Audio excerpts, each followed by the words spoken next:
Hello everyone, this is Eva Nolik-Smith with Yoga U Online, and I'm here today with yoga therapist and author Doug Keller. Doug is one of the most knowledgeable yoga teachers we know, specializing in the structural aspects of yoga and the therapeutic applications of these. He has an extensive yoga background with intensive training in the Iyengar yoga system, Ashtanga Vinyasa yoga, and he was also one of the very first certified Anusara yoga teachers. Doug is the author of 3 highly respected books on asana, pranayama, and yoga philosophy. Particularly popular is his in-depth book called Yoga as Therapy, which really is one of the most comprehensive, innovative, and useful treatments, in my opinion, of the structural aspects of yoga therapy available. Doug travels and teaches worldwide, and we feel very fortunate to have caught up with him today. So Doug, welcome. Thank you so much for joining us. Hi, Eva. Thank you. So we're here to talk about scoliosis, the sideways curvature of the spine that really affects a surprising number of people. And most people knows about scoliosis when it becomes a medical condition, which is when the curvature of the spine reaches a certain angle.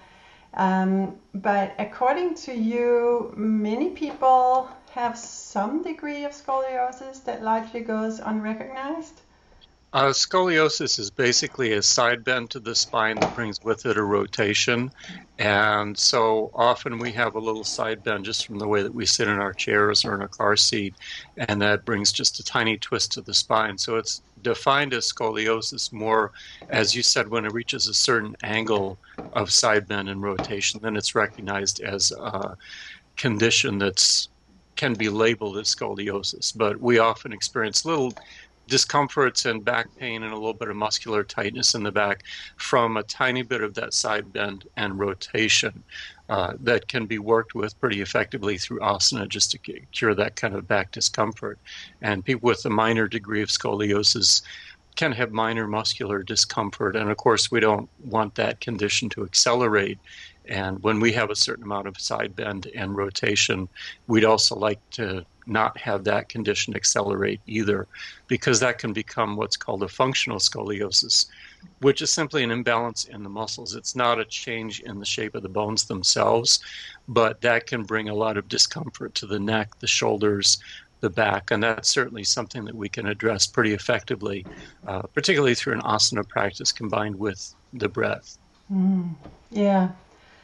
Yeah, I noticed one day I was doing, many years ago when I was first starting out yoga, I was doing side bending and noticed that I could bend a lot more to my left side than I could to my right side. And to my surprise, yes, indeed, I had some degree of scoliosis, and it's not really visible when you look in the mirror.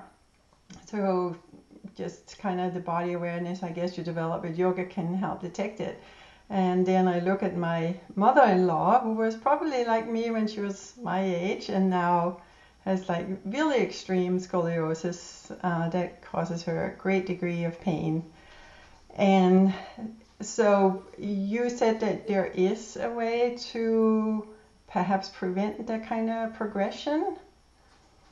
Certainly, there are first some postural features that are connected with the scoliosis, especially when it shows up in the lumbar spine, as well as going into the thoracic. And that is simply both forward shifts and side shifts to the pelvis that we can work with. And then that brings about different tilts and rotations that affect the muscles. And it's when the muscles and the connective tissue, the fascia, is affected by these postural features, then that starts to cement itself into place as a scoliosis, or starts to devolve into more of a scoliotic condition. I think it starts, even when it shows up in the bone, it starts initially in the connective tissue of the fascia, and that's something that yoga is very much designed to work with.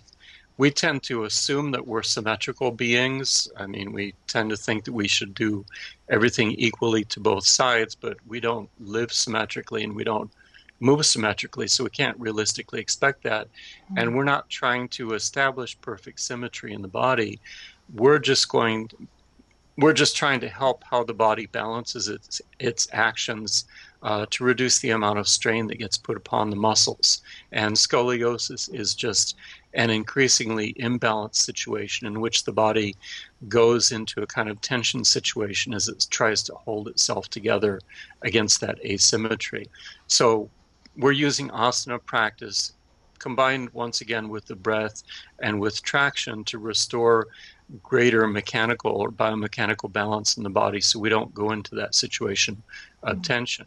And so all of us can work effectively with an asana practice to maintain that sense of balance even before it becomes a scoliotic condition. And with that, we relieve ourselves from a lot of unnecessary pain that comes from going into that sort of downward spiral of imbalance. Yeah, and it's kind of at least in my mind, a somewhat mysterious condition because when you are interested in natural health and healing, as most yoga practitioners are, you're kind of used to this concept of the body's own innate intelligence that has tremendous healing capabilities. If you give the body sort of the right conditions, it can correct a lot of problems. And here it seems like you have the opposite going on. The body is probably trying to address some situation, but in addressing it, it sort of spins out of control, literally and figuratively speaking. Yeah, the form of scoliosis in which the shape of the bones themselves starts to radically change is called idiopathic. And one doctor used to joke that that name means that they're idiots and pathetic because they don't understand why it happens. We know it's connected with hormonal shifts at certain points in life and is accelerated if a person tends to be more flexible in the ligaments. Actually, men and women have equal incidence of scoliosis. The difference is that with women, it tends to accelerate to a greater degree. So we think of scoliosis as something that strikes women more often than men, though statistically it's not true. But the funny thing about the body is, as much as it's a self-healing and self-correcting system, it also tries to compensate for what we do. And so if we engage in activities that put us a little bit out of balance or a little bit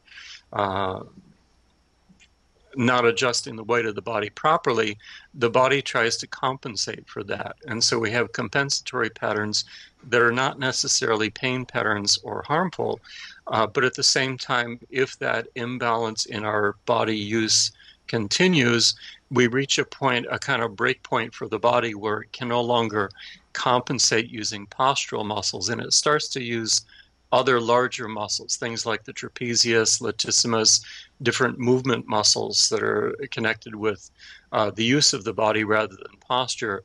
And those muscles are not designed to work all the time. And so they go into a stress situation and you start to get muscular cramps or spasms or pain that comes from essentially in an attempt of the body to compensate for what we do, it starts to call upon muscles that are not designed for that task. And then that leads us into a pain situation. So as much as the body tries to compensate for what we do, we need to give the body some help. We need to give the body some self-awareness and a little bit of assistance in bringing the body back into balance. And it starts with recognizing our own movement patterns and starting to rewrite or change those habits for the better. And then the body can work with us much more effectively, because otherwise we tend to be unconsciously working against what the body's trying to do for us, and the body can only do so much at that point. Yeah, very interesting point. I know that scoliosis, the main form of scoliosis, is considered idiopathic, meaning that we don't really know why it occurs and what triggers it. But what do you know of theories in terms of what people think might be the initial cause of this imbalance in the body? When it actually the more common is the functional scoliosis, which shows up in the muscles, and idiopathic is when it accelerates and starts to show up in the bones. And exactly how and why the bone shape changes hasn't quite been satisfactorily explained.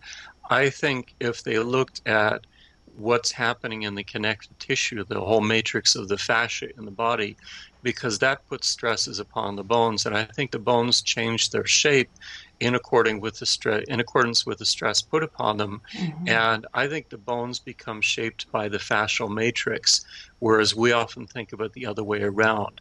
In spinal conditions in the past, doctors have looked at the skeleton to try to figure out what's wrong. So when we have chronic back pain, doctors in the past have looked at the spine, the effect of the shape of the spine upon the discs, and perhaps have not looked at the factors that start to cause the change of shape in the spine, which again happens in the fascial matrix. And the fascial matrix is something we can work with because that's a little bit more plastic in terms of reshaping it through the use of the muscles. And so I think the key to understanding the change of shape in the bones with idiopathic scoliosis is to look at changes in the fascial matrix. And this has a lot of factors contributing to it, right from the side on which you lie during the third trimester of pregnancy. That sets up different rotations in the fascial matrix, and also the internal organs of our body are not symmetrical. You've got a stomach on one side and a liver on the other, which tends to make the very shape of the rib cage slightly asymmetrical, which in cases of flexibility can start to get accelerated in different ways. And so our insides are not symmetrical, so we can't necessarily expect our outsides to be totally symmetrical. So there are factors like that that start to contribute to these changes in shape, which are at first muscular and in some cases become skeletal over time. And how and why that transition takes place, we don't, I think, know entirely for sure, though we're starting to recognize more and more of the factors that go into that. But we're definitely seeing that we can work productively with the situation. A main book that I've referred to in the past and used as a kind of a guide was some work that was started by a woman in Germany back in the 1920s, Schroth. Her name was Schroth, and her granddaughters continued the work. It's called the Schroth method, spelled Schroth, and they just came out with a new version of their book on that. And what is fascinating was she kept a photographic study of working with patients in Germany, and these were people with degrees of scoliosis, the like of which most of us haven't seen before. The pictures are quite amazing to look at, and she also chronicled her progress in changing the shape of the body and even changing the shape of the skeleton to some degree through that work. And much of the work is very similar to hatha yoga stretches or poses, and of course they're done differently on each side with a lot of attention to the breath. And what I also found fascinating was she was very insistent that the students constantly look at themselves in the mirror because it creates a kind of feedback loop by which the body learns this new shape by seeing this new shape, because our inner concept and our outer appearance are often not the same. And the more we start to harmonize our inner concept with what we see on the outside, that way makes the work that much more effective. I worked with one woman in Oklahoma that had a scoliosis, and we were doing some balancing techniques, and her body started to become much more symmetrical. And the other people taking part in the training were really pretty impressed. And they're like, wow, you look so much better. And she said, how can that be? I feel totally screwed up inside. And they said, no, you have to look in the mirror to see what's going on. And she turned and looked in the mirror and realized what she felt on the inside and how she looked on the outside were two different things. And so it becomes a sort of recontextualizing of our inner experience to what's actually happening on the outside. And that's a good part of the therapy right there. That's what's happening therapeutically, and really comporting the mental image to what's going on physically in the body. And often what we do in the body starts to rewrite our mental image. The fascinating thing about the pictures she took was you could see over time, in the beginning, these people with severe scoliosis, and the look on their face was just quite depressed and rather hopeless. And over time in the pictures, you could see their faces just start to light up because they see how they're changing. And it's that very perception, which is confirming that whole process. So that's a big part of how this is a whole process of self-empowerment and not simply a therapy that we're imposing upon somebody from the outside. Yeah, that's beautiful. There are in the US several therapists who specialize in yoga for osteoporosis. Elise Miller's work comes to mind, and Dr. Lauren Fishman. And they're very different in their approach. I took Elise Miller's course, and she works with unwinding by addressing the scoliosis in each posture. And it gets very complex just because the combination of a side bend and a rotation is hard to read in a body unless you have extensive health professional background. And then Dr. Lauren Fishman did this wonderful study on side plank pose, showing if you strengthen the concave side of the body systematically over a period of time, he saw tremendous results in a group of people that he was working with in that study. So you made reference to the German people. Where in the spectrum do you fall in terms of how you approach scoliosis? Do you draw on the work of that German group? Basically all of the above. I'm certainly informed by what Elise Miller does, and also Dr. Fishman. I think his work with the side plank is pointing out the necessity of the core, which includes the oblique muscles that are very much involved in the side plank and also have a pretty strong effect upon rotations. First of all, recognizing the patterns of scoliosis, there can be little mini curves going on, but the general pattern of concavity and convexity are pretty recognizable, and we'll look at the basic types of scoliosis that you can see and the basic features for recognizing them. And we're essentially working with, on the concave side, creating greater length. This takes place through poses that use a bit of traction or enable a kind of lengthening to the body. That's combined with the breath, which in the Schroth method, they call it right angle breathing, which means you use the breath to both expand the rib cage on the concave side and also to derotate it. And it's important to pay attention to this, because if a person simply breathes without any further awareness, it can actually accelerate the kind of rotation, because it's the asymmetry of the rib cage during breath that imposes a greater rotation upon the spine. So you do a very focused breathing and use the breath to actually derotate the rib cage, and with that start to derotate the spine. And so if you're working in poses that involve side action, like a triangle pose or Parsvakonasana, and there's a rotation involved in opening the chest relative to the hips, you bring a lot more awareness to both traction in the pose and the breath, using the breath to create a derotation.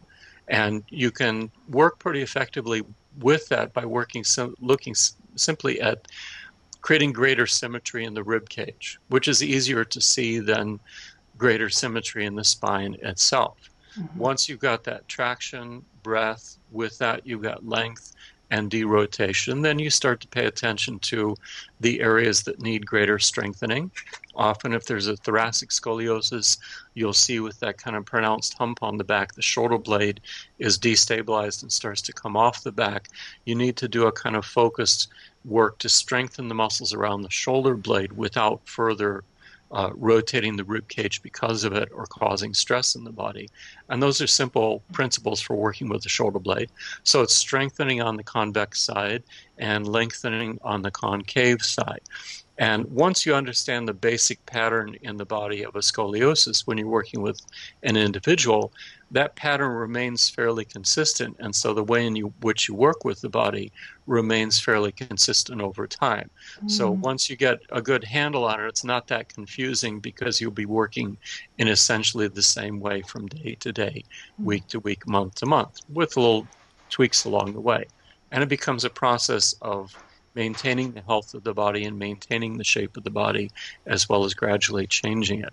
So you can work, Elise works very specifically in Hatha Yoga poses, and we'll certainly look at the most essential and useful poses to work with for creating this length, derotation, strengthening, and traction.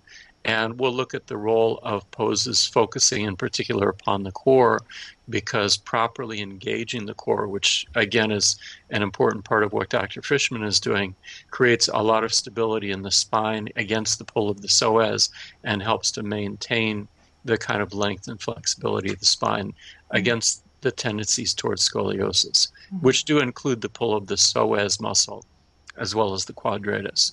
So it kind of combines the two, both basic principles and specific suggestions for work in asana. Interesting.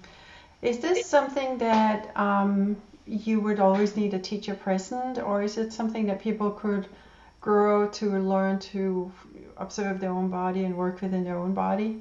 I think the point of the teacher is to bring that initial self-awareness and suggestions for practice. And as the person starts to feel it in their own body and also be able to observe it, like I was saying, even watching themselves in the mirror, it becomes a self-empowered practice. And it's very useful and necessary for the student to keep practicing.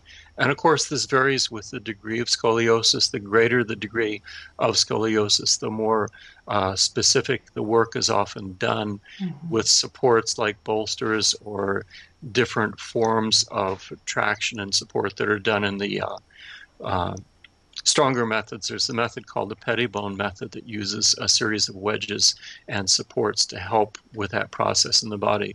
And that can be important and more individualized for people with very advanced degrees of scoliosis. But short of that, people can work with themselves well. And I met one lady that was a great inspiration to me in Seattle named Dorothy, and she was in her 70s. The last time I saw her, she was in her mid-70s, and she had almost a 90-degree side bend in her spine. And so it was bent so much sideways that her ribs were touching her hip on one side. And she could demonstrate that scoliosis, but she could also pull herself out of it. She could show how she would use the breadth and length, and she worked very much with this pettibone method for that degree of severity of scoliosis. And she was able to bring her body much more symmetrically, and she was able to practice the basic all levels yoga practice or classes along with everybody else. So it was a great inspiration to see somebody of that age and that severity of scoliosis really being able to function with everybody else in a yoga class because she had learned that kind of awareness. Yeah, interesting. So the scoliosis remained, but she was able to train her core muscles to keep her upright. Yeah, it's a pattern that you can slip into unconsciously, and when you catch yourself, you can consciously start to bring yourself out of that pattern. And again, she maintained the exercises just to maintain a sense of balance in the body and to overcome any kind of pain problems that would come up for her. So she was pretty amazing. Yeah, that is very inspiring. That's great. Yeah. Now, Doug, you do have a course on Yoga U on this topic. Tell us about the course and what you are covering in the course. The course will cover basically what I've said so far, is defining the basic types of scoliosis, how to recognize it, what are some of the postural features to pay attention to, especially in terms of the various shifts of the hips that bring the tilts, side bends, and rotations.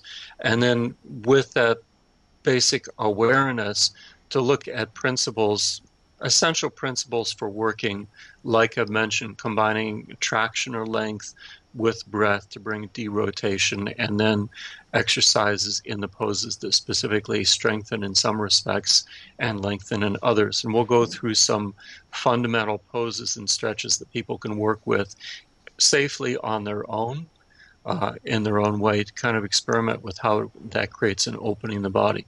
So it'll give people a good foundation for beginning to work with their own body, recognizing those imbalances, and some suggestions for teachers to kind of share that wisdom with students or clients with whom they're working. And so you have a good foundation to be confident in working with scoliosis. Because in the beginning it is a little bit scary because it seems like such a complicated condition to Yeah. work with. But the fundamentals are pretty straightforward, and it does bring a relief from pain such that the person really appreciates it immediately and Yeah. starts to take that wisdom in. Yeah. Yeah. That's beautiful. And are you going to help people observe the different kinds? Yeah, Uh, yeah, that's basic pointers beautiful. and illustrations for recognizing the basic types of scoliosis.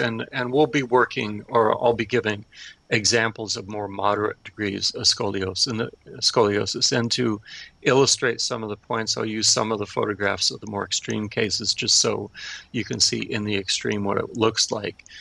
Because in moderate cases, it's somewhat subtle and a little bit harder to Yeah. observe. Yeah. So when you see the extreme case, it helps you to orient you towards what you're looking for in other cases. Yeah. Yeah. Well, wonderful. It's a very important topic because while it's unrecognized for a lot of people, it really causes a lot of pain and a lot of suffering for many, many, many people. And certainly those of us who have some degree of scoliosis definitely want to know what we can do to keep it where it is. Yeah, this goes back about as far as mankind is. The scoliosis has been around as long as we've had a spine. So, Seriously. yeah, Wow. yeah. I mean, the word started with the Greeks. We'll talk some about the derivation of it, but it goes way back into recorded history. Interesting. Interesting. Well, Doug, again, thank you so much for joining us. We really appreciate you taking the time and very much look forward to your course. Thank you. Look Take forward to it care. too. Thanks. Bye Thank you. bye.